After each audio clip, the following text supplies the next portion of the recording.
ولكل أمة جعلنا منسكا ليذكروا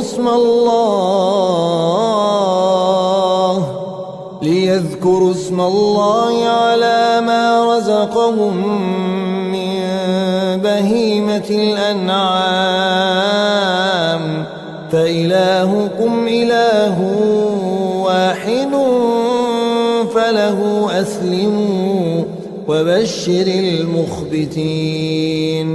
الذين إذا ذكر الله وجلت قلوبهم والصابرين على ما أصابهم والمقيم الصلاة ومما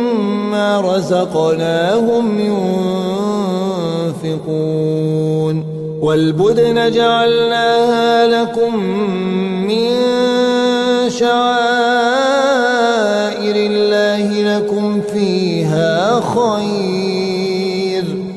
فاذكروا اسم الله عليها صواف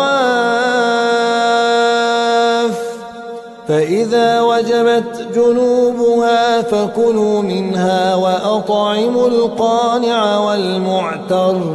كذلك سخرناها لكم لعلكم تشكرون لن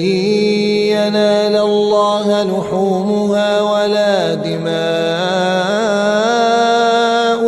ولكن يناله التقوى منكم كذلك سخرها لكم لتكبروا الله على ما هداكم وبشر المحسنين